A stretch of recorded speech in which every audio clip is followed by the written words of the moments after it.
let me test. So then you want to test the audio to make sure it's on the microphone. So it is. And then we're gonna.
Hi there, can you hear me in the IWAC room?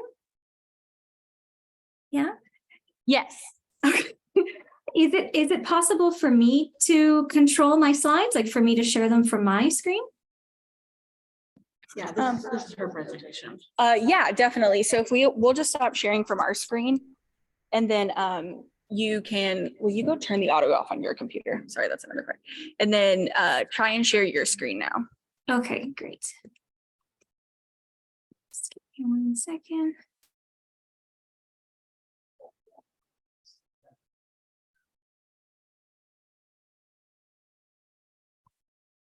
Are you able to see that?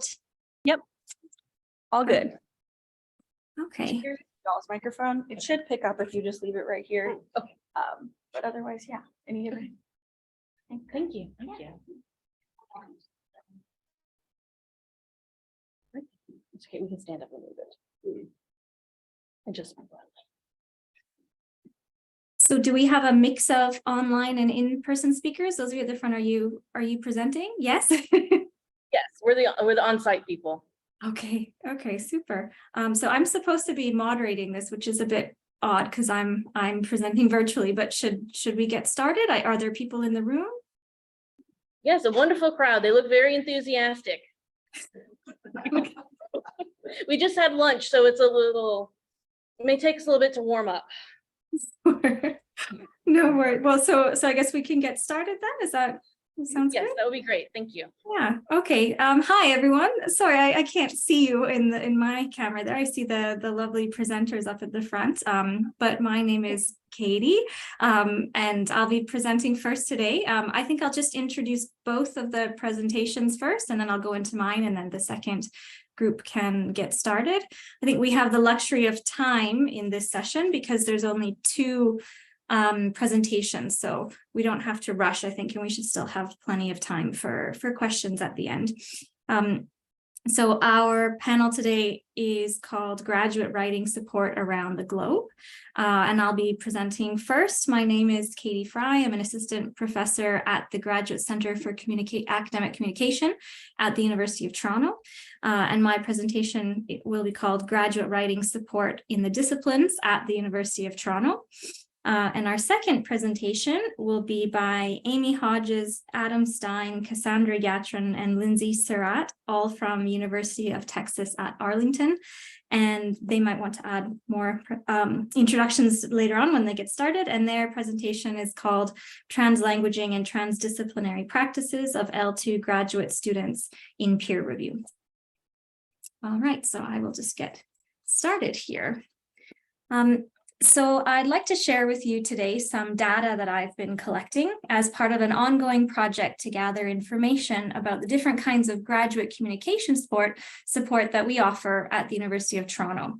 And here I'm talking about support that's offered outside of the department where I work, which is called the Graduate Center for Academic Communication. So we're the kind of central hub for graduate communication support, but there are other places where the support is offered on campus. So I'm going to start today by explaining why I decided to undertake this project, and then I'll outline the data that I've collected so far. And finally, I'll discuss the implications of what I have learned and plans for future research and action. So why research graduate writing support at the university? The rationale for this project is twofold. First, I was struck by Steve Simpson's statement in his book, in the introduction to the book he co-edited, Supporting Graduate Student Writers, Research Curriculum and Program Design in 2016. He mentions there that little has been published on writing program administration at the graduate level, while there's a wealth of this information at the undergraduate level. And he also notes that there's a dearth of, quote, literature exploring cross-departmental responses to meeting graduate student needs. His call for more research in this area was reinforced by another article by Kaplan and Cox in the same book that discussed the results of a survey of members of the newly founded Consortium on Graduate Communication, or the CGC. The survey found that no two correspondents from the same institution gave the same answers regarding what services were available to graduate students, which suggests that even faculty who teach graduate communication are not fully informed about all the supports offered at their own institutions. As Kaplan and Cox note, one of the major themes to emerge from the survey was, quote, the fragmentation of graduate communication support on campuses, as well as among those who offer or are otherwise invested in graduate communication support. The second reason why I wanted to undertake this research was because of my own experience of feeling disconnected from what was going on across the university when I joined as a new faculty member in September of 2022. So I work, as I mentioned, at the Graduate Center for Academic Communication, which we call the GCAC, which functions as the University of Toronto's centralized hub for graduate communication support. So we offer non-credit courses, workshops, and writing center appointments to all master's and PhD students across all disciplines, across all three campuses of the university. However, a few weeks into my job, I was asked to start attending departmental grad orientations to introduce new students to what we offer at the GCAC. And I began to realize that there was a lot more going on at the university than what I was aware of. For example, the anthropology department runs its own non-credit course on thesis writing for students who have successfully passed their comprehensive exams. And the Center for Comparative Literature has a student-led writing group that invites guest speakers and organizes writing retreats.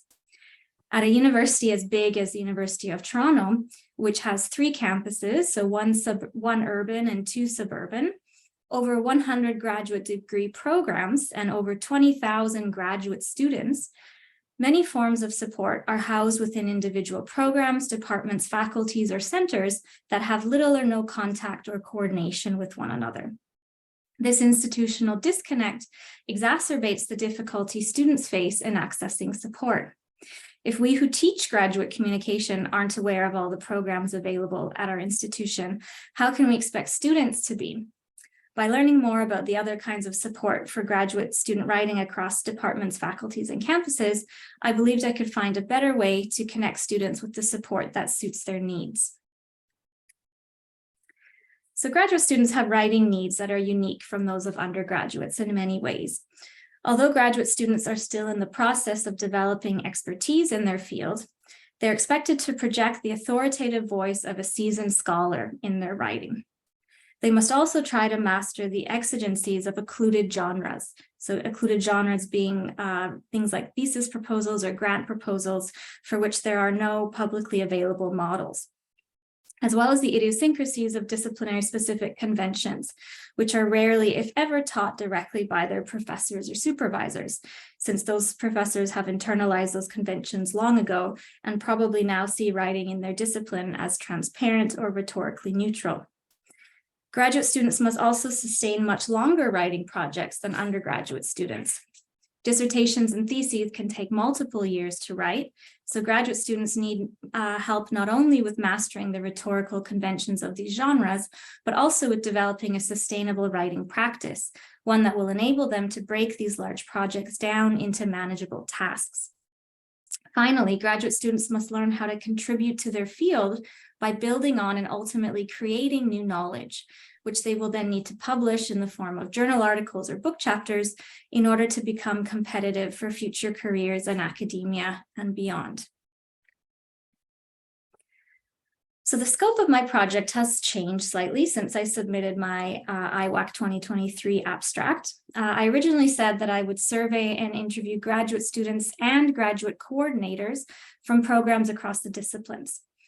However, it turns out that I'm not the only one at my university who's interested in getting a better sense of how graduate communication support is being offered across the campuses.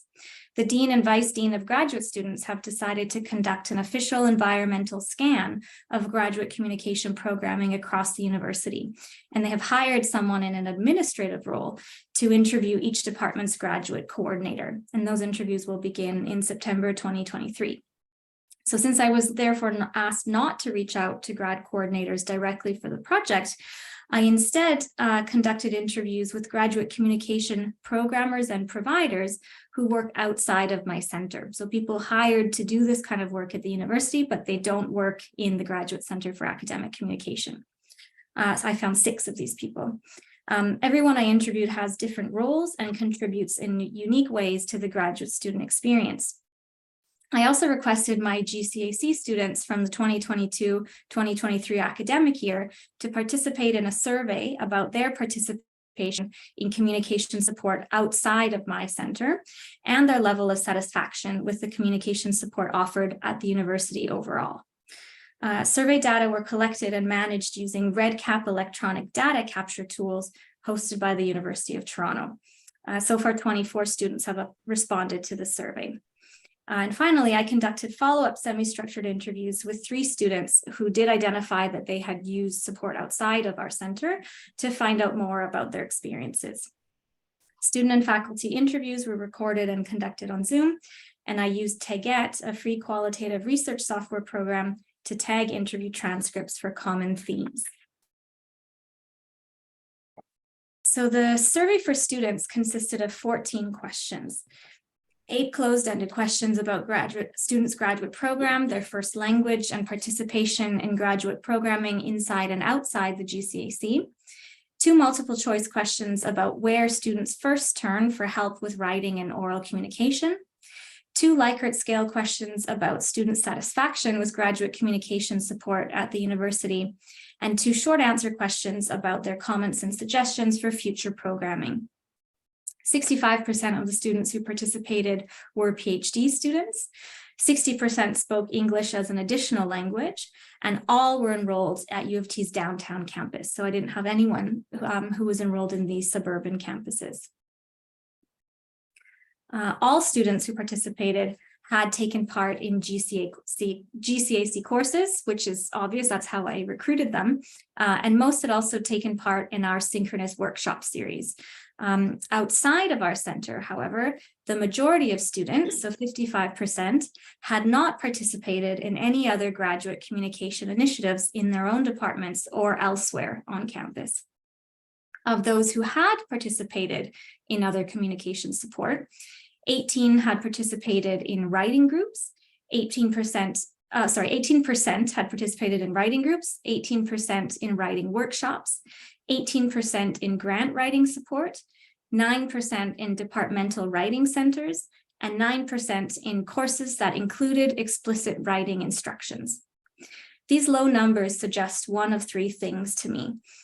Either little communication support is being offered at the department level at U of T, students are unaware of departmental supports, or they are uninterested in participating in these supports. And I find the third option quite unlikely, since the students who participated in the survey had taken part in GCAC courses and also took out the time to fill out a survey about graduate communication support at the university. When it comes to student satisfaction, 74% either agreed or strongly agreed that they were satisfied with the amount of writing support offered to graduate students at U of T. But they did have some suggestions for how we might enhance what we offer. In the open-ended questions and follow-up interviews, students suggested ways they thought existing support could be supplemented. So several students suggested that they would like to see more discipline-specific support being offered. For example, one student said she would have preferred to have the opportunity to work with a writing consultant with specialized knowledge of her field, which was biology, rather than the generalist consultants that we have in our writing center, who tend to come from humanities backgrounds. Some students also mentioned a desire to have support with writing the dissertation proposal and preparing for comprehensive exams. And since these areas vary dramatically from discipline to discipline, such support would most probably be effective if offered at the department level rather than the generalized, centralized level. In a follow-up interview, one student also highlighted the importance of food being offered at communication support events, specifically to support writing groups. So just to quote this student, one of the challenges of getting writing done and doing writing intensive days is making sure we eat well at the same time. There's something about all the energy that writing requires that having an empty stomach or needing to make yourself food just gets in the way. This idea was seconded by a writing instructor that I interviewed, who mentioned that feeding participants in a weekly writing group resulted in higher and more consistent uptake from students. And a final thing I noted, interestingly or not, unfortunately, several students requested support services that we already offer at the GCAC. So a few students asked for a course specifically in dissertation writing. One student asked for a course in research article writing, but these are actually courses that we do offer at the GCAC, and they're divided by division. So one of them is for dissertations and theses in the humanities and social sciences, and the other one for students in the life sciences and physical sciences. So this lack of awareness of what we currently offer suggests that we need to do more to communicate available programming to students. Turning now to the results of interviews with graduate communication support providers and administrators, it's clear that the University of Toronto does not have one standard model for how to provide communication support to graduate students. I spoke to 6 different people who do this kind of work outside of the GCAC, and all of their roles are relatively unique. While I can't describe here every detail about the work that they do, I would like to highlight some of the innovative things that they're doing to support graduate students at our institution. So I'm going to group my first 3 interviewees together because their roles are relatively similar. So all these people program graduate communication support for the student populations at the University of Toronto's suburban campuses, so in the cities of Mississauga and Scarborough. So just to give you an idea, the University of Toronto overall has 20,000 graduate students. The Mississauga campus serves 900 of those students. And they come from a few different departments: management and innovation, ecology and evolutionary biology, cell and systems biology, chemical and physical sciences, and geography. And then the Scarborough campus only serves around 300 graduate students, and they come from physical environmental sciences, psychology, and the School of Management. So the director of the UTM Academic Skills Center, so that's at the Mississauga campus, coordinates one-on-one appointments with writing consultants for both graduate and undergraduate students in her role. And she told me by far she receives many more undergraduates than graduates in this capacity. She's also given workshops to graduate students on topics such as designing and delivering oral presentations, and she works closely with the UTM dedicated graduate student support specialist. So this support specialist conducts biannual needs analyses of the graduate student population at the Mississauga campus. And then based on the needs that they identify in the survey, she coordinates workshops and a yearly conference that cover a range of topics, including writing and oral communication support, but also things like coding and study skills and time management. At the other suburban campus, the Scarborough campus, there's a graduate student support coordinator who plays a very similar role as the support strategist at the Mississauga campus. So this person organizes professional development workshops, as well as a yearly graduate professional day conference with a strong focus on equity, diversity, and inclusivity. So a fourth graduate communication provider that I spoke to has a very different role. So she's a faculty member, cross-appointed between the GCAC. So she has a 1/3 appointment with our center, and then 2/3 of her appointment is with the Faculty of Engineering. And there are just over 3,000 graduate students in the Faculty of Engineering. Her role is a pilot position to see if these types of cross appointments can be a workable model for providing graduate communication support in the future, as they allow the faculty member to cover both general communication needs in the GCAC and discipline-specific needs as an embedded communication specialist within a particular department. In her role, she is currently experimenting with offering workshops, short co-curricular courses, writing groups, and individual consultations, all of which support what she calls, quote, the written milestones that engineers need to produce in their graduate programs. The workshops she's piloting on topics such as the qualifying exam and pitching conference abstracts in engineering are promising models to meet the need to receive more discipline-specific training that was identified in the student survey. So I talked to another cross-appointed faculty member who works in graduate communication, but his role is quite different. So he's cross-appointed between the English department and the Faculty of Arts and Sciences. And the Faculty of Arts and Sciences has over 4,500 graduate students in it and is comprised of over 40 different departments that range widely in their disciplinary focus. So it's quite different from the previous model I was talking about, excuse me, because in this model, the faculty member doesn't only focus on graduate communication. So he teaches one course a year in the English department, and that's an English literature course, which is where his research expertise is. And then he otherwise serves as the general writing support person for the Faculty of Arts and Sciences.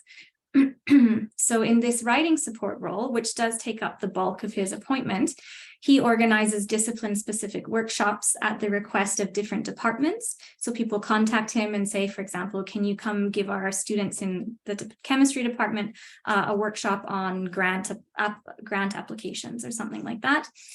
He also runs dissertation writing groups that are comprised of students from the same disciplines or similar disciplines. He runs a weekly virtual writing boot camp that's open to all arts and sciences students. It's drop-in. And he also runs roundtables on general topics in graduate writing that are driven by student questions. So topics such as how to get started on your dissertation. And he asks faculty members from different departments in the Faculty of Arts and Sciences to come and essentially answer student questions about writing. To meet increasing demand, so remember he's got about 4,500 students under his term. He has to, or he's begun to package together workshops and to encompass students in related fields. Excuse me. So for example, now instead of doing one workshop for sociology and one for education, he might offer one for social sciences disciplines in general. He's also started training graduate students in his dissertation writing workshops so that they can go on to lead their own writing groups. So these groups generally have around 8 or 9 students, and they meet once a week for one term. During the meetings, they read each other's work and provide feedback. And now at the end of each term, many of these groups tend to continue on without his supervision, or they go on to start new dissertation writing groups. And finally, the last person who works in this field in my institution that I spoke to is a writing instructor. And he's focused much of his efforts on building and strengthening the various graduate writing groups that meet across the university. So he holds 3 different contracts at different writing centers at the University of Toronto. And all 3 writing centers serve both graduate and undergraduate students. 2 of them are at the suburban campuses, and 1 of them is downtown. And it's a discipline-specific writing center, health sciences, which has students from nursing, social work, kinesiology, and public health can go to that writing center. So his contract at one of the suburban campuses, the one in Scarborough, includes some hours for the role of graduate support specialist. And in that capacity, he runs a weekly in-person writing group, which is mostly silent time to write together with lunch provided. And he also meets one-on-one several times a year with those students. At the Health Sciences Writing Center downtown, he has started to organize discipline-specific writing groups. So he started with one that was generally for health science students, and now he's piloting a group only with social work students. And another initiative he's taken on is to gather and share information on the different writing groups offered across campus. So he's reached out to graduate student union representatives for each department at the University of Toronto to ask whether their home departments currently have any department or student-led writing groups, and if they don't, whether they would be interested in starting one. And so far, he's put together a Google Doc that he shares with students that has information on 12 different writing groups that are run across the campuses. And the link can easily be shared with students who seek other kinds of writing support. His efforts to gather information on these writing groups run by different centers, departments, and faculties highlights both the desire to be better informed and the current lack of a centralized resource at our institution where information on all graduate communication support would be available. So his work of gathering and sharing information on graduate writing support is illustrative of a theme that emerged from the interviews that I conducted, which is the desire to feel more connected to others doing similar work on campus. So just to read from my slides here, one faculty member said, more of us should be talking together more often, figuring out what graduate students want and need, and figuring out how these shifts and changes in higher education can help us to move forward together in a useful, productive way. Someone else mentioned, I think that one of the real challenges is just this fragmentation. And I think that what we really need is for a few people to come together to think about communication support across the campuses, even to establish a little working group and envisioning what it could look like from there. I think that would be a really good first step. And one final example, I'm also curious about what other folks are doing or how they do things. I haven't really figured out how to stay in contact and how to maybe learn from each other in the best way that we could. So trying to remedy this disconnect is ultimately the direction I hope to take this research project in. With a colleague from the Graduate Center for Academic Communication and with the support of a grant we received from the School of Graduate Studies, we're beginning to develop a centralized digital tool that will bring together information on all graduate communication programming across departments, faculties, campuses, and writing centers at the University of Toronto. The tool will be primarily student-facing, so it will be designed to introduce graduate students to all relevant communication support services available to them at the university, factoring in their discipline, program stage, and current communication needs. However, the platform will also provide faculty and administrators with information about what's going on outside of our own academic units, helping to demystify the complex mosaic of graduate communication programming at our large institution. If we are better able to connect and collaborate with one another, this will help us to better assist graduate students in their skills development journey and to make more informed choices regarding future programming. So later on, when we have time for discussion, I'm hoping that some of you have been involved in similar cross-departmental collaborative initiatives at your institutions, and I'm looking forward to learning from your insights and experiences. So thanks very much. Thank you. And so I will pass it over to our other presenters now. All right, well, while we get the technology set up, just so that you guys can hear me online. I just wanted to say thank you so much for your work, Katie.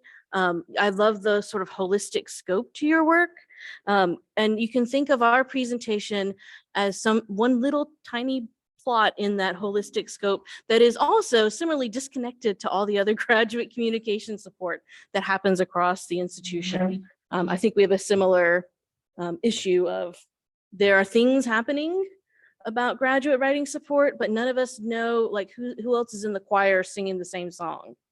And so we're going to talk a little bit about our experiences with the course that pulls from different aspects of that. Okay, so let's get, you just sit there. I didn't know I ever done a before, so I was like, oh, You can, whatever you feel like. Right. I'll stand right over here. I got my clicker. Oh, and just one other thing. Can I ask somebody in the room to take a picture of us all up here? Because if it doesn't happen on the department's social media, it doesn't really happen.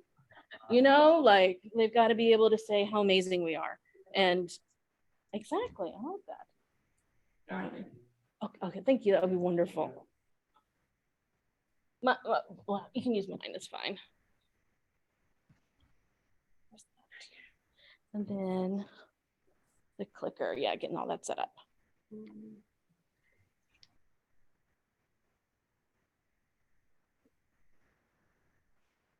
Oh, and the other thing I thought about is the connection between our two presentations is we also did not go exactly by our abstract on the conference. So I hope you're not tuning in for exactly that thing. It's close, but maybe I dropped a couple of balls whenever I said, oh yeah, I'm going to do this amazing thing on this abstract. And then, you know, crunch time comes and we're getting there. Maybe eventually. Okay. Okay. Okay. Well, and I think the clicker, oh, here, I'll click. And then we need to have it so that one of our Zoom presenters is on the screen magically. We don't need to see the others. Yeah, we have one presenter who's online. So if we can pin her video, that's Lindsay. Yes, that would be great. Okay, just okay, online. I'm just going to test you guys out. Perfect. Okay, that's us. What that's a preview. I mean, you got the preview already. We're standing right here, but you know, that's who we are.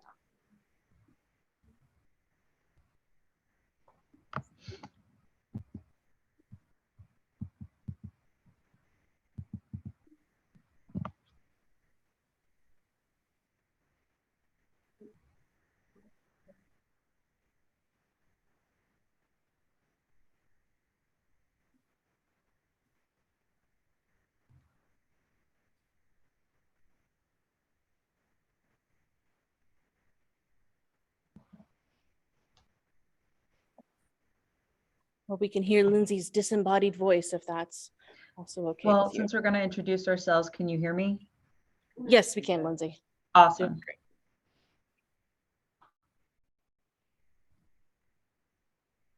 Or maybe seeing Lindsay is like the online exclusive version.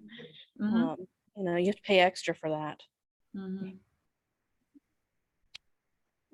It's not on in the room, it's on the Zoom.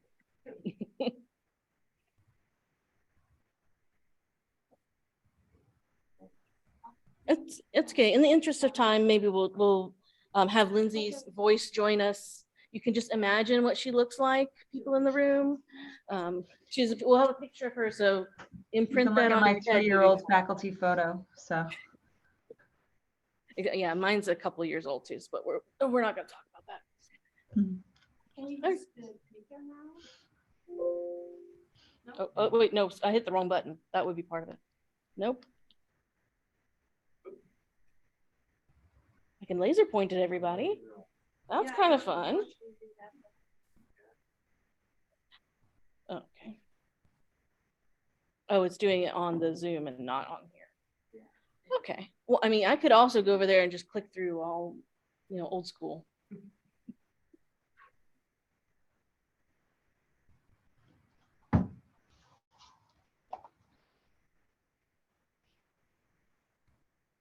I think it's just going to show that window now, not the PowerPoint. Yeah. It's on the Zoom, is just seeing the file folder.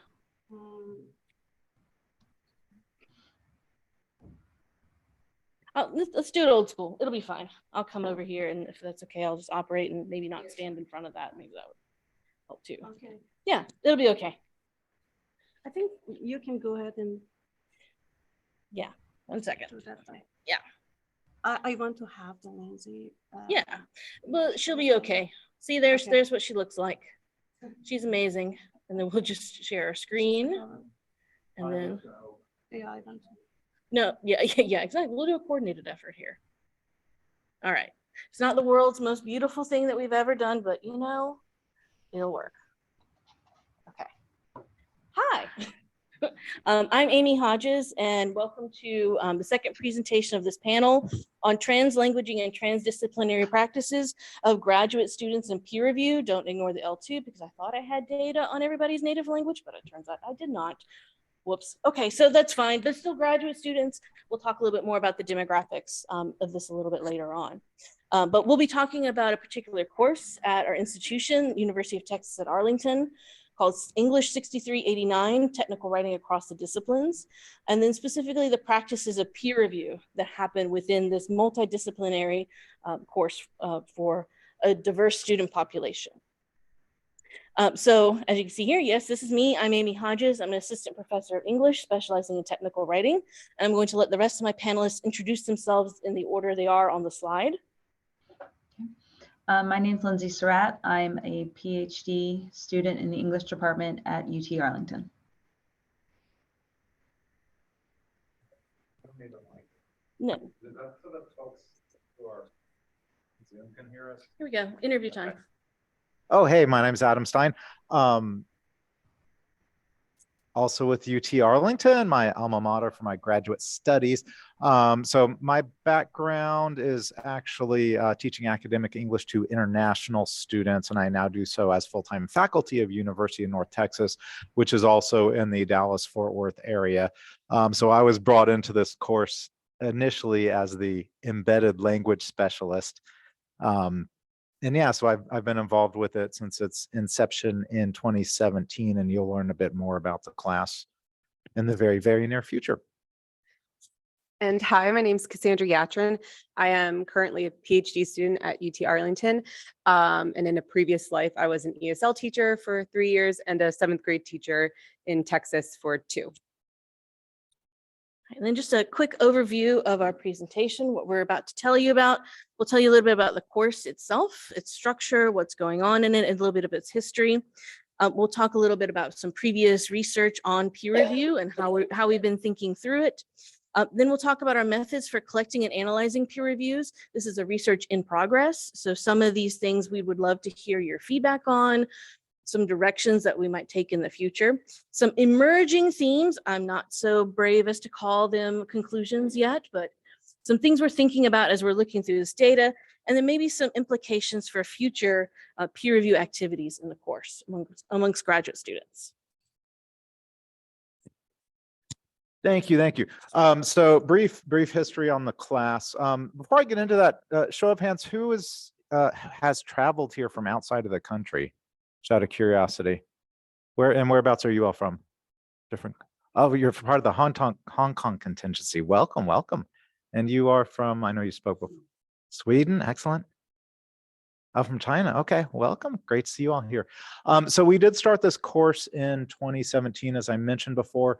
Why was it started? It's primarily for those graduate students who do not feel confident in their ability to produce quality academic writing at the graduate level. The majority of the students, as you'll see in a moment, that we have had and continue to have in the program are students at the doctoral level. This was also a directive to begin this program, to begin this class. It was a top-down directive from the provost of the university. And it has become a pretty high-profile class across campus, which is very fortunate for us and the future of the program, because we are a very large public university. I believe our student population is over 40,000 now, about 45,000. And it's small from a certain perspective, but we have to cap the enrollment, which we'll see in a moment. And hopefully we'll have more sections in the future, because I think everybody's realizing this is a very needed service, if we were to call it a service across campus. Yeah, we'll go on to the demographics now. So what we're looking at here is, again, we did start the program in 2017, but really started collecting data from 2021, when Amy got involved with the class. And as you can see here that there's obviously a prevalence of graduate students from the STEM fields. All right, so if we see, we've got 35 students from the College of Science and 36 graduate students over these 5 semesters from the College of Engineering. And of course, within, for like, all right, there's the S in science. If we're looking for the T in technology, I do see some represented in those various colleges, even I guess the information systems in the College of Business. But we got to also make note of, 6 students in the College of Business, 6 students or 4 students from the College of Education, which have the same PhD, which I obtained from the University in Educational Leadership. We do have some liberal arts students, nursing students, because we do have a large high profile nursing program at the university, as well as some social work students, right? For any of you who are involved with a similar program, do you happen to see a similar breakdown of students who participate in your program by chance? STEM? Okay, lots of STEM students, of course, with our international graduate population. Okay, all right, very good.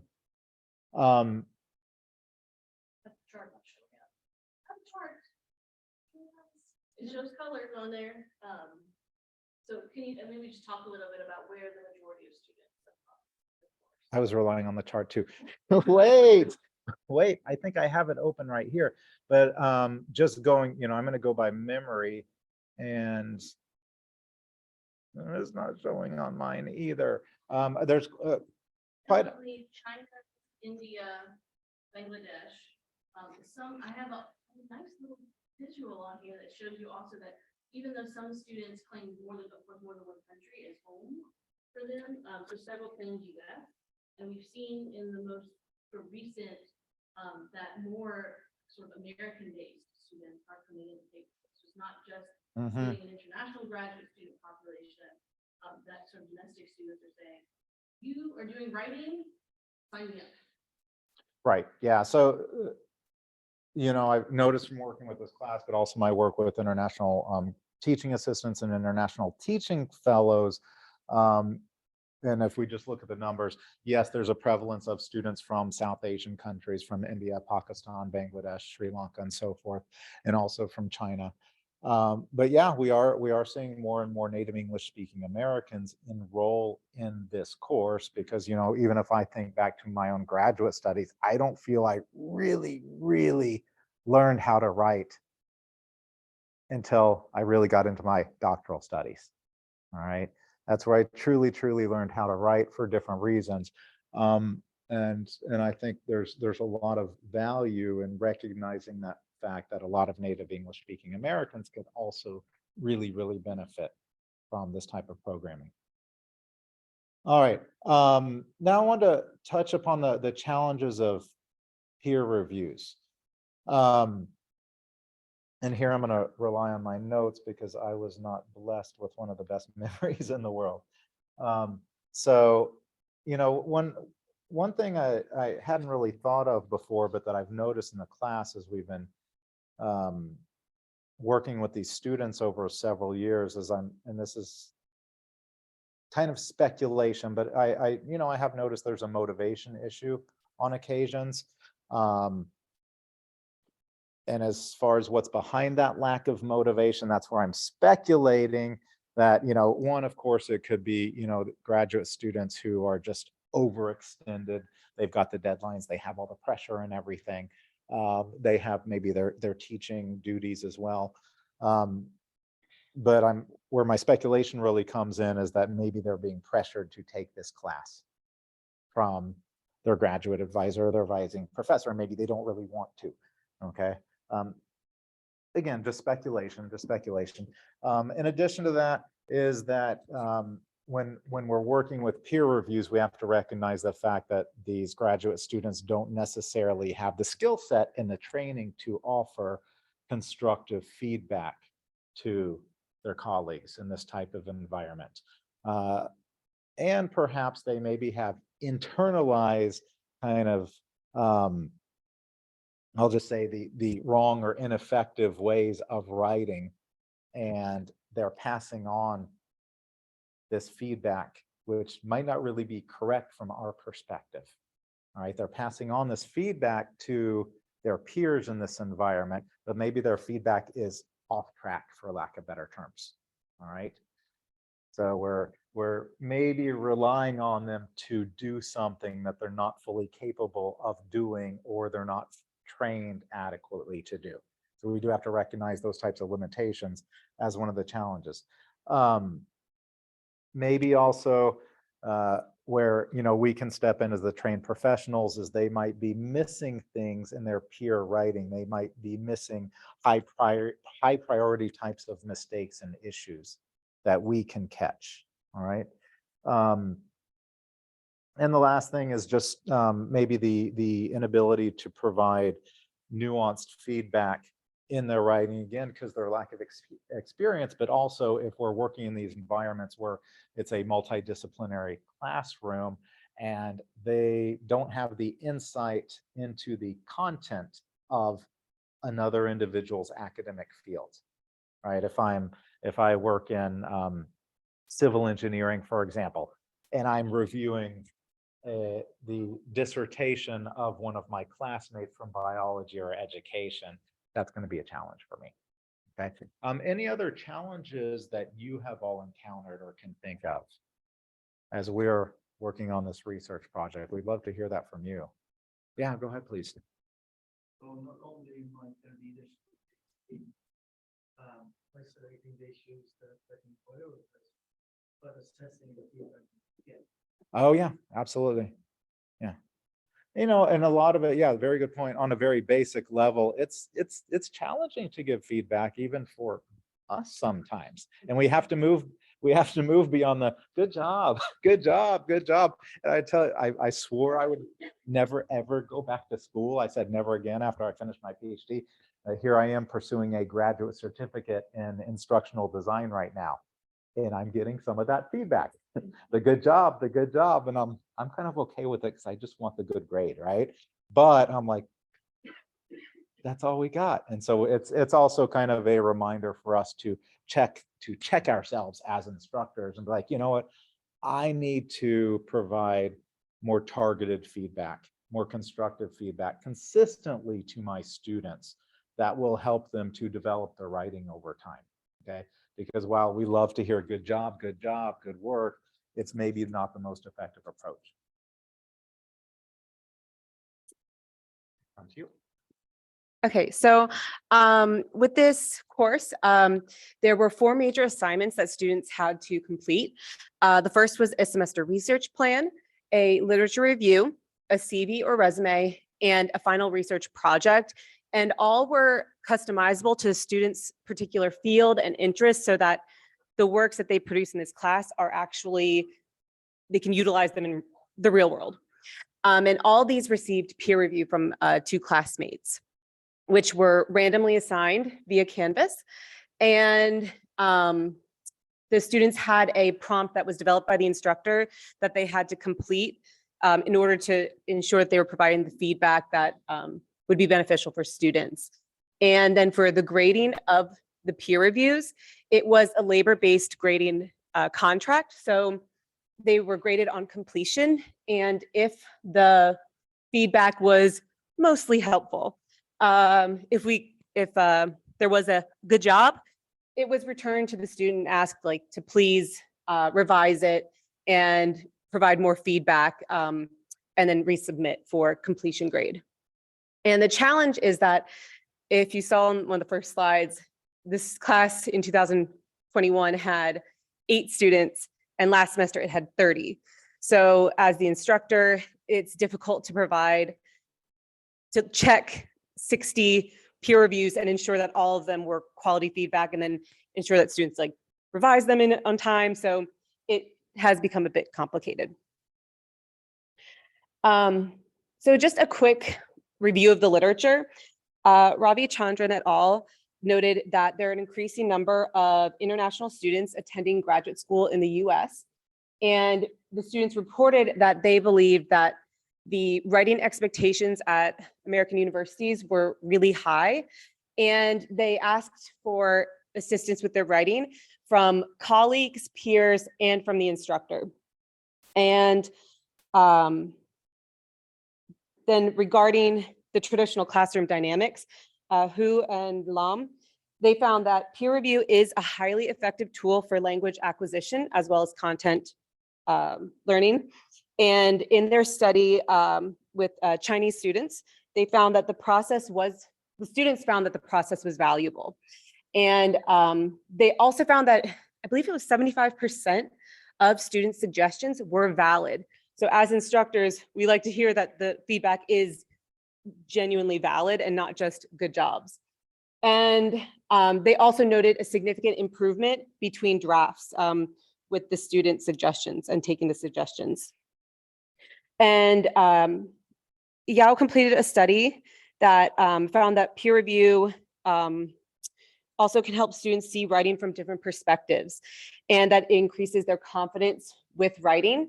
They found that by reviewing, students were able to improve their own writing in English, and being able to look at their writing as a reader, and how does a reader interpret my writing.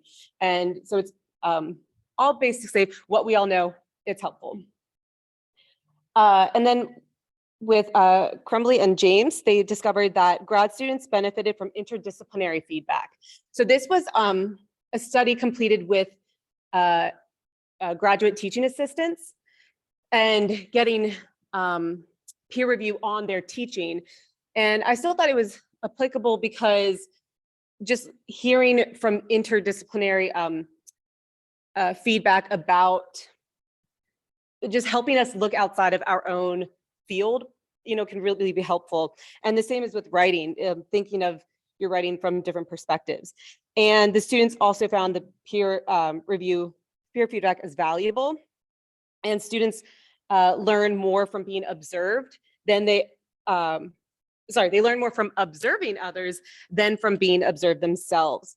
And which correlates with Crossman and Kite's findings that students benefit more from peer reviewing others' writing than from having their own writing reviewed. And then finally, in writing across curriculum classes, Anson found that peer reviewers tended to focus on surface level error instead of global concerns, which is, he assumed that it has to do with confidence in their own writing, as well as their unfamiliarity with the content, which kind of relates back to what we're researching, which is students from different disciplines providing peer reviews on content outside of their own expertise.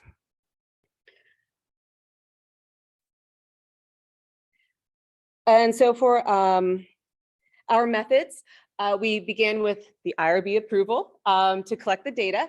And for we gathered all the peer reviews for the 4 assignments from spring 21, fall 21, spring 22, fall 22, and spring 23 semesters. And with our data set, we had 91 graduate students, 77 PhD, 13 masters, 1 non-degree seeking student. And for our research, students were all given ID numbers so we can, to provide anonymity, and also to then be able to track them down once we review. Okay, and this just shows you the breakdown of the data set. We had a total of 488 peer reviews completed. The higher numbers were under the research plan, the lit review, and the CV or resume. And we only had 66 final research projects that we were able to look at the peer reviews. We did have to remove some of the peer reviews where the students' review was primarily in the comments or doing track changes on MS Word, because it just made it very difficult for us to pull the data out. And so there were some of the peer reviews that we had to exclude from this data set. The methods for us looking at this is we actually used Voyant to give us some correlation for the frequency of the words and the word sequences. And so the images that you're seeing is, of course, the word research came up the most, if you can see that blue. But it also has allowed us to see kind of like when research was used with other words, or when they were talking about a review of the research, Obviously, we did have quite a bit of good job as well within some of these peer reviews, but allowed us to see just the frequency of the words and the different sequences that were being used. We did holistic and descriptive coding of a smaller data set. So we actually went through one semester of 170 peer reviews where we looked at the positionality of the reviewers. So we looked at uses of I. We looked at when they referred to you should do this, you should change this, and so forth. A lot of the I statements were, I believe it would work better this way, or I suggest. We also had a lot of third person where they were either referred to as the writer should do this, or they would also just refer to the paper. You know, the paper shows this and so forth. So we did look at that. We also looked at the language difference, especially when it came to grammar. We found that a lot of the students were very comfortable giving grammar feedback within these peer reviews. And we also looked at the disciplinary difference when it was very apparent that they came from different fields of study. Sometimes that was a hindrance to the peer review, and sometimes it actually allowed them to give some really good constructive feedback because they would say, like, in my field, this is how we would do this. And this just shows you some of the information from Voyant. For the most frequently used words, obviously at the very top, we have some articles and prepositions, but then we start getting down into, you do notice that a lot of students were comfortable saying you, your paper, and so forth, making it just a little bit more personal. And as you get down into the numbers is when we start getting into the very specific words like research. We also looked at bigrams, which were the 2-word sequences. So again, as you work on down, we did have a lot of instances of them just referring to the person as the writer and keeping it very impersonal. We also, when they talked about literature review, you'll notice that in the first column, talking specifically about the research. And that's when some of them were really getting into the review to give constructive feedback that would help the writer to improve their writing. And we also just had some frequently used trigrams. So the most frequently used was literature review, which was one of the assignments. So that does make sense. But when you look at it, they're thinking, for example, I think you, or at the end of. This again were instances where they were giving more constructive feedback and not just, I think you did a great job. So again, one of our research questions is, how do graduate students write across language difference when they spot it in someone else's work? And so this again is a research in progress, so take this with a grain of salt.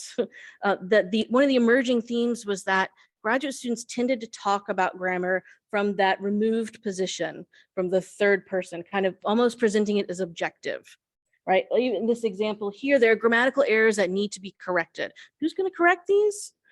Apparently not the reviewer, and maybe not the writer, right? It's not a command to the person, but you know, maybe you should, and they exist, right? It's very kind of, we know there are grammar errors, they are here. Someone should correct them. Here's another sort of example where the student does sort of dip into a kind of personal back and forth with the writer, but the grammar is still presented as objective. You can remove that semicolon. It's gone. Not like maybe you should remove the semicolon, or even a sort of explanation of what the rule is behind it, like why the writer is or the reviewer is thinking that this is something that can go away, but you can just get it out of there. It's fine.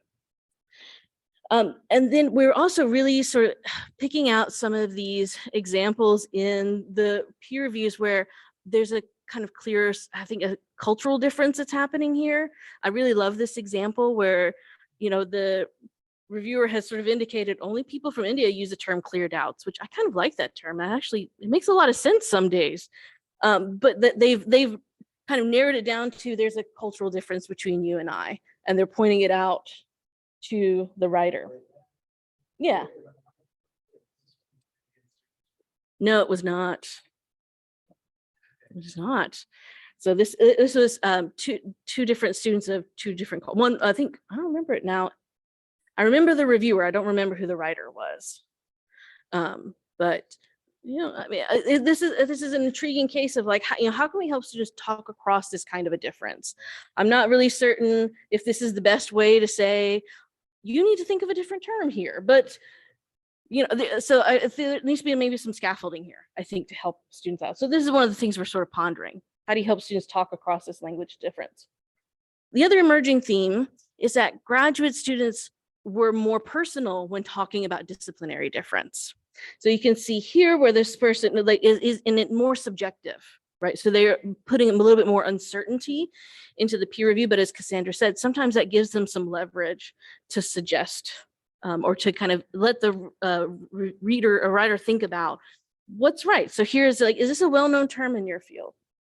Prompting someone to kind of reflect upon the use of whatever technical term, this like citation that's going on here.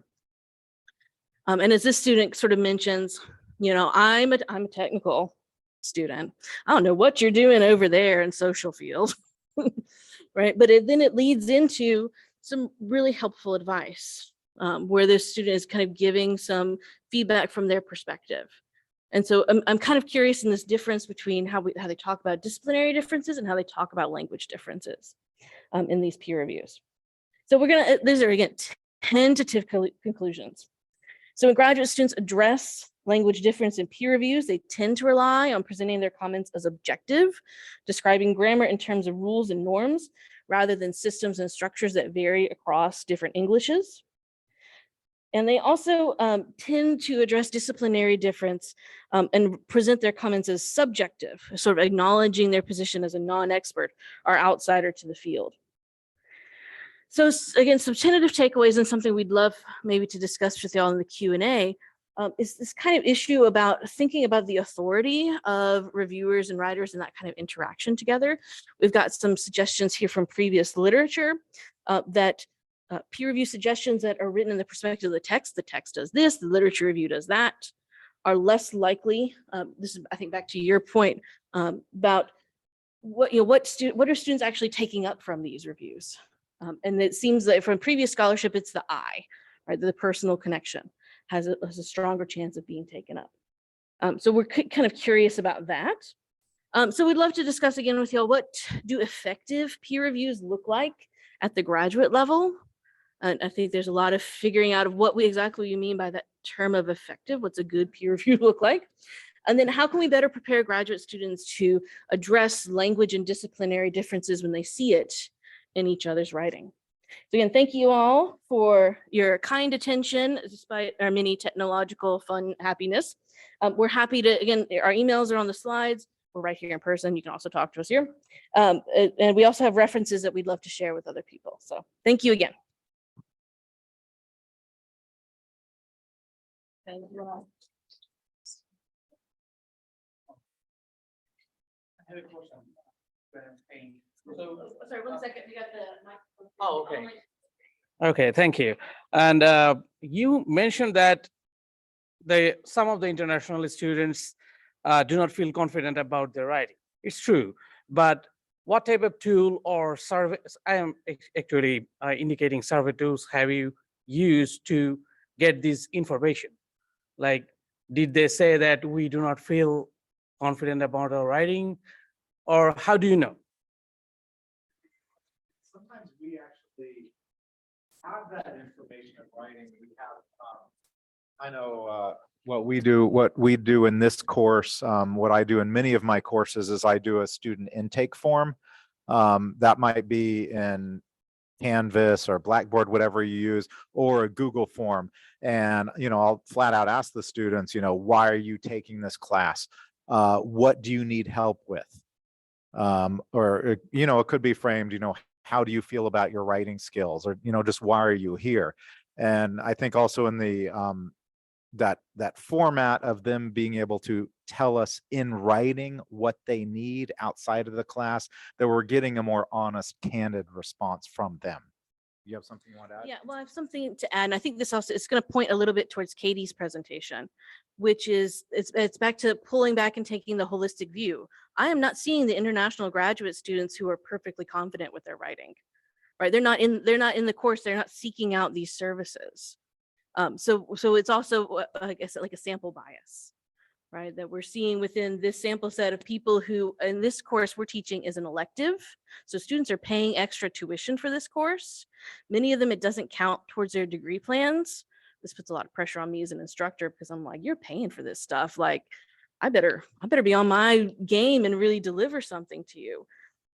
So it's also, we're not seeing the graduate students out there who succeed. And now as I'm talking about, I'm like, maybe we should find some of those and call them in to class and talk through what were their strategies, for feeling much more confident about their level of English.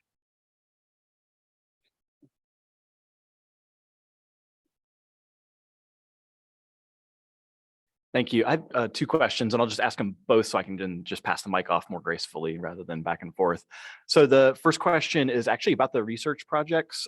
So I'm working on an NSF grant with some engineering faculty, and they're developing similar courses, but in the disciplines. And one thing they've found is that students don't always come in with data and with having actually like done an experiment or tested a design or something like that. So then when they get towards the end of the semester, they don't have a paper to write. And then that interrupts the ability to do peer review. So I'm curious about how you handle that. And then question number 2, to what extent do you connect peer review in the course with the professional practice of peer review that they may be doing as academics in the future?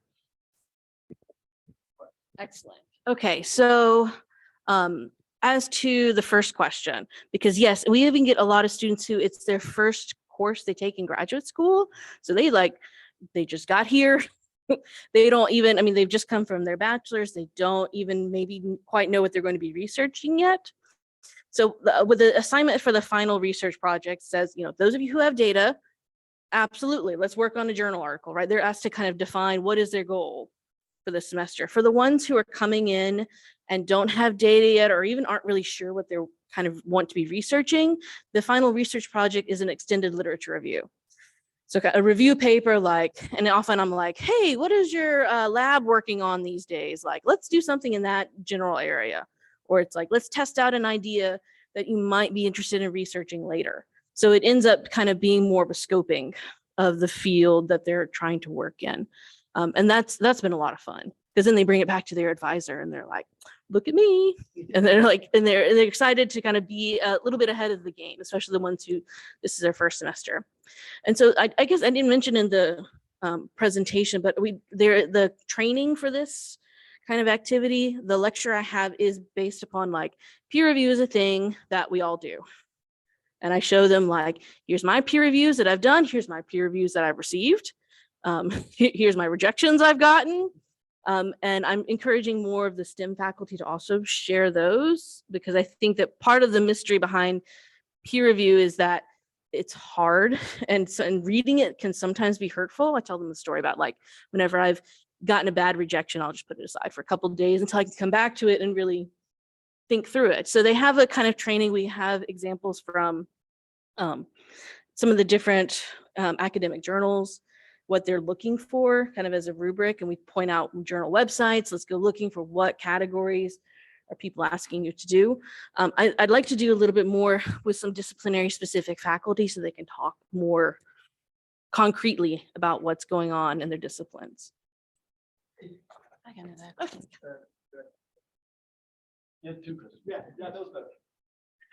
So I'm just a little bit curious about, to get back to Katie's presentation as well, partly because of something you just said about these are electives, they pay extra, etc., etc. So there's a on in terms of your research project, there's a sampling issue in it, but that's another. I'm a bit more curious about to what extent are there compulsory components and to what extent are there electives in both those studies. But Kate first, perhaps. Sure. Can you hear me okay? Yeah. Okay. Great. Thanks for your question. Yeah, I had a similar question for the second group of presenters. So our program is all included in tuition. So students don't pay anything extra to participate in anything we offer at the Graduate Center for Academic Communication or any of these other kind of department-specific or suburban campus-specific supports. These are all included in their tuition. And we offer all of these supports are also non-credit, so we don't assign grades. There is a professional development certificate that they can sign up for, and so they can get kind of points towards that if they take some of our courses. But the courses we offer are usually 3 to 6 weeks long. We meet once a week for 2 hours.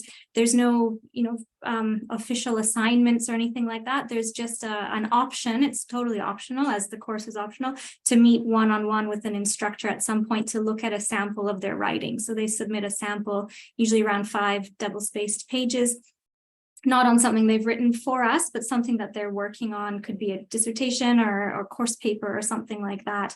And we do a similar thing with an oral presentation skills course we have. We ask them to present something that they're working on, ideally in another class or for a conference, and we give feedback on those types of assignments, but we don't actually assign anything.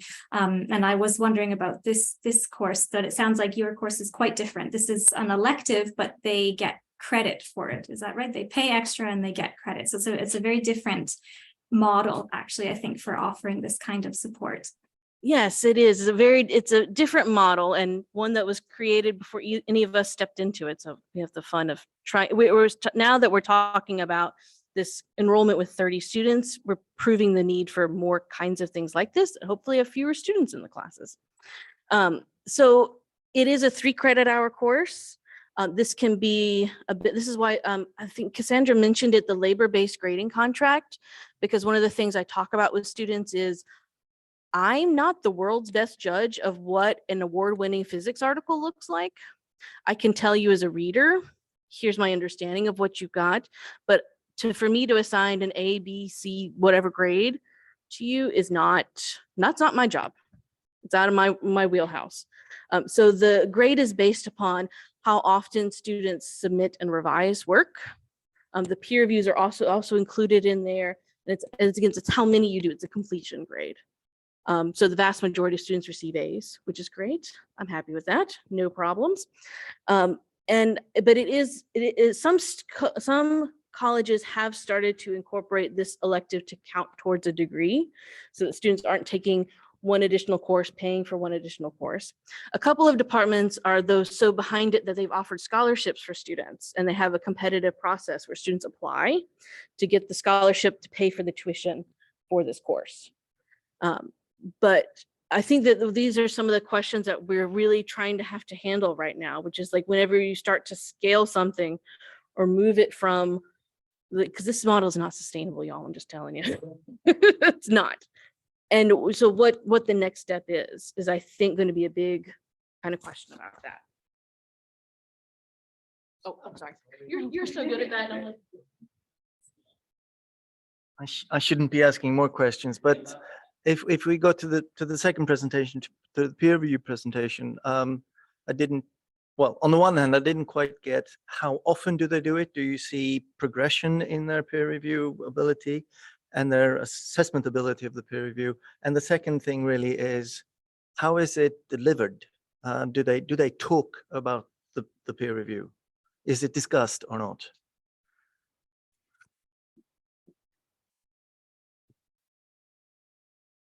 no, love it. So the peer reviews are done in class.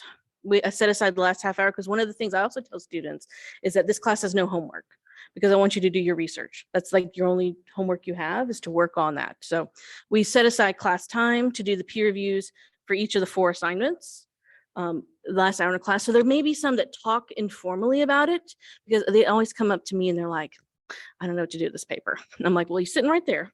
So let's go over and let's talk to him about, okay, what's going on in this paper? Maybe what does the student need? So there's some of those, but that's probably more if the student knows to come up and say something. As for okay. Yeah, I like that. I'm just trying to sell them on the no homework idea. Have to see how I can revise that. In terms of improvement over the semester, I'm going to say that my impression is that it is liminal.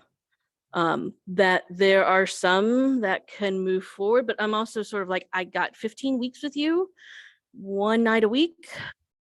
I'm not certain how much progress some of them make. And as I mentioned, the kind of question of scale, when I'm grading 60 peer reviews, I'm going to miss a couple that aren't as helpful as other ones. And I'm picturing in my head now a couple of students that I've been back again and again. Like, here's how you do this, right? Let's talk through this peer review. How are you going to help out this other person? So yeah, I would say that it's probably not as effective as I'd want it to be.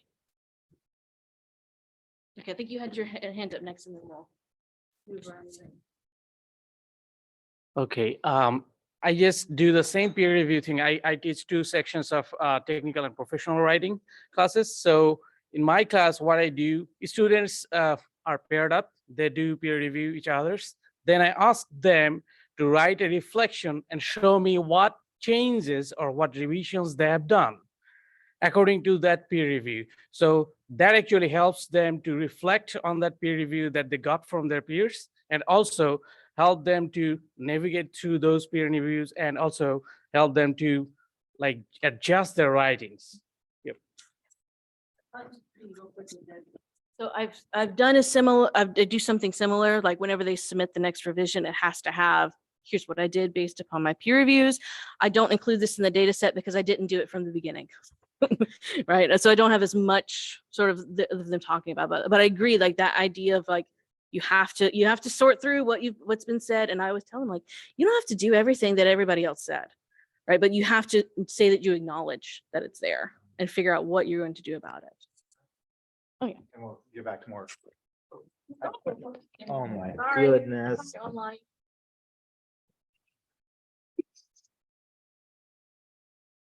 I know there are more audience questions. We'll get to those. I wanted to elaborate on a couple points you 2 gentlemen raised back there. Before I do that, if we can figure out a way for me to come live and work in Sweden for the rest of my life, we'll talk offline. We'll talk. Okay, so and gray shirt, what's your name? I'm sorry. What's your name, sir? Oh, my name is Fahad. I'm also from Bangladesh. Oh. My PhD at State.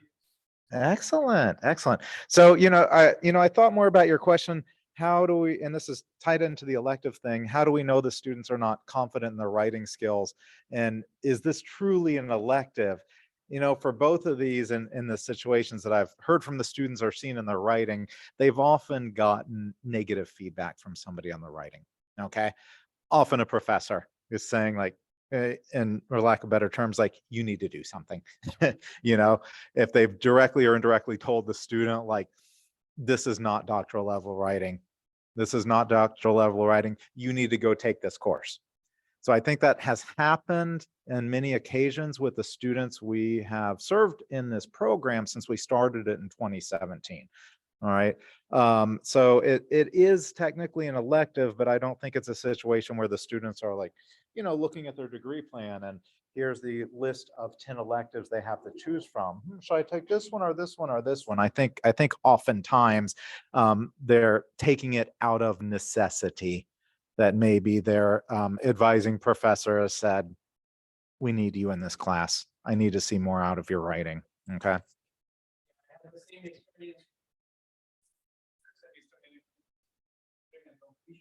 So I taught the writing center for 1 year, my first year at Mhm. AU, and we had many master's students, like master's international students, who were majoring in computer science or some other technical sciences, and they came here and forwarded us, here is the assignment, our professor wants us to revise it. What do we do? So these are the different scenarios that we have. So we one time called that professor, invited that professor into the writing center and sat with him and asked him, what do you want your students to do so that we can better understand and we can help them better. So we worked with that professor and he was really helpful and he helped us to understand the expectations, and we consequently we arranged like 3 seminars with hundreds of master's students from STEM background. Yeah. Yeah. And we have to, for those of us that are native English speakers, we have to initially recognize how difficult it is to write at the graduate level, how difficult it is to produce high quality research backed writing for a doctoral dissertation. And then we have to imagine, well, that's already difficult enough, but what if I'm not a native English speaker? All right. And yeah, we have these tools. We have the TOEFL and the IELTS that are supposed to tell us that these international graduate students, like the ones that we work with, that they have strong enough language skills to produce this high quality academic writing for doctoral dissertations and master's thesis, but that's not always the case. All right, that's not always the case. And so, we're all doing some important work out there. All right, who else? Oh my gosh. I know we have like running out of time. So just a very quick question. I noticed that among the different writing assignments, you have disciplinary specific writing assignment, but also you have like a CV resume, which is not necessarily discipline specific, right? So I was just wondering whether you have noticed any differences in the peer reviews among different kinds of tasks. Great question. So yes and no at the same time. Because one of the interesting things that happens with the resume and CV assignment is that one of the clear disciplinary differences becomes, are you aiming for a job in academia? Or are you aiming for a job in industry? And that's where the genre conventions start out. The technical student, you saw the example, like, I don't know what you're doing over there in social work, but he was able to sort of see it from an industry perspective and say, well, in business, we might want something like this. Kind of format instead of this kind of more academic format. So then the kind of different kind of thresholds become important for that sort of assignment. And I started that assignment. Well, actually, it was okay. There was an anecdotal example that turned into something that worked out. I had a student who halfway through the semester came to me and said, because he was working for a lab where he was getting his data from. And he says, I've been fired from my job and I no longer have access to all of that data that I was writing about. And I said, okay, what can we do for you for the rest of the semester? Like, what's going to be most helpful for you? And he said, I have to look for a new job. Let's work. And I was like, great. There's a form of professional writing here. There's a form of being able to translate your disciplinary jargon into something that works for outside readers. I'm like, I think we can make it work. So I incorporated that into the sequence of assignments, and I continued keeping it because students also talked to me, because I don't know if we've really talked about at this conference also, like preparing students for graduate students for work. What comes after graduation, and that they really appreciated that chance to sort of think through, I've got this dissertation in the works, or I've got a couple publications under my belt. How am I going to explain that to an audience who wants to hire me for a position? So I think that it's been really interesting. We probably need to look more into the data for that, like how that sort of manifests within that series of peer reviews. So thank you for that question. Oh, good. Just because I reviewed all of them, there were fewer grammar suggestions in the CV and resume. And I don't know if it's because students felt more comfortable giving feedback about that, because linguistically it's a bit simpler. But yeah, that's one thing I noticed. It was more, at least what I thought, like content specific, higher order feedback.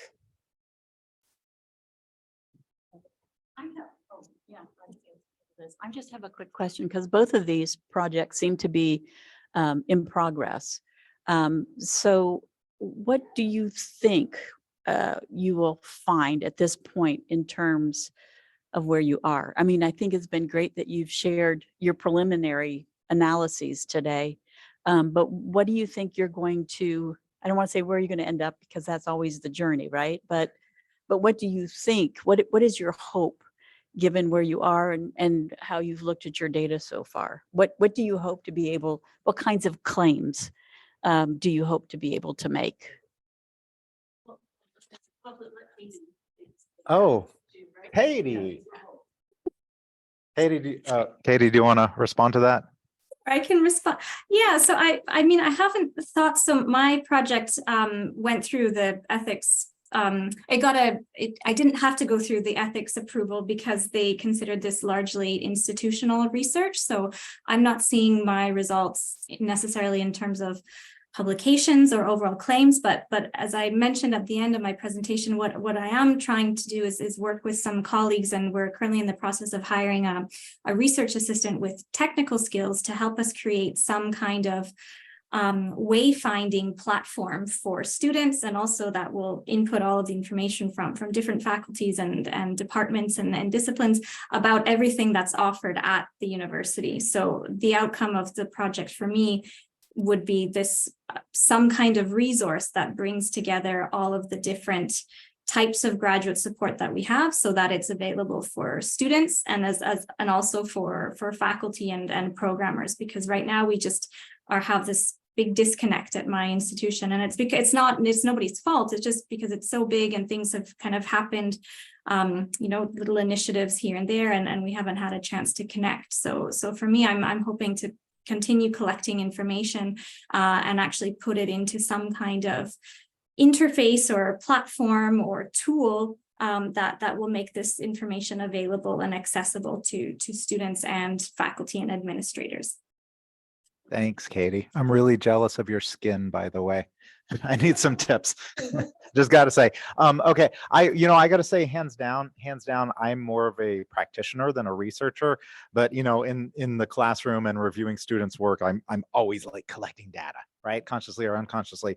But what have I realized by pouring through our data set, which I had already seen all of this from teaching, co-teaching this class, is that we maybe need to provide more training to these graduate students on giving effective, constructive peer feedback. And faculty members, maybe we also need training. And as I said, I'm doing this little graduate certificate program in instructional design right now. And I'm like, I see an opportunity for me to create an instructional design program to help coach and guide graduate students and faculty members on giving that effective feedback, because it's, as I said before, it's hard. We don't always know what to say or how to say it, right? And if we don't, how can I expect these graduate students to know how to package up this feedback and deliver it effectively to their peers who come from different academic disciplines? I just want to echo part of that and then build on it. So as a practitioner standpoint, one of the things that we talk about with these graduate students who come in because their advisors told them their writing is bad, when I talk with them, I'm like, so we don't get to repeat that trauma, right? Like it is our job to recognize those patterns. We can change some things about our faculty members, but some things we cannot. But that we can learn better ways of communicating across difference. And I think that's the practitioner in me. That's the hope I want to see, is like this kind of skill set and helping graduate students, make a better graduate school for the future generations. And I think that this is also, I think back to Katie's framing about graduate communication, is that this is an emerging field with the CGC doing a lot of, they have a conference coming up. Yeah. And I think that a lot of institutions, we seem to kind of be inventing our own wheels. And I want us to also kind of, like Katie says, just start to mobilize amongst each other and be able to share those kinds of strategies with one another, and I think more sustainably and productively about how graduate writing support and communication support more broadly, like also speaking across difference, can be a little bit more, maybe not streamlined is not the right word, because not everything in the world has to be efficient, but that it can serve a more robust group of students more sustainably across time. So that's my hope, and I hope everybody's hope. But thank you all. We're happy, and I know Katie, you have your email on everything to continue talking. Thank you. Yeah, this is your cell phone? Oh, yes. Thank you, Lindsay. Okay.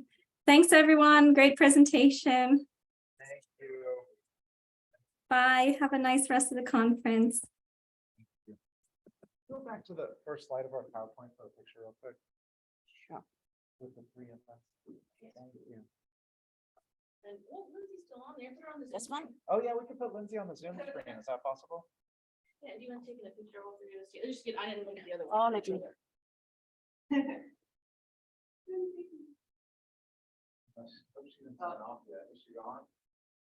Lindsay, are you still with us? No, yeah, I can see the Zoom room over there. She's gone. Okay, then just the three of us and I'll Photoshop her in. A floating head. Yeah, I'll just take that picture. Okay.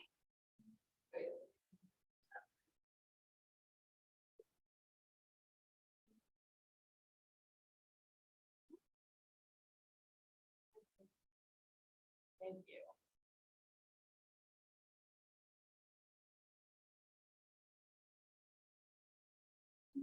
Thank you so much. Thank you. I was trying to check those because I don't know if the light is down. It probably is, though. That's. Oh, look, you took a bunch too. I'm sure.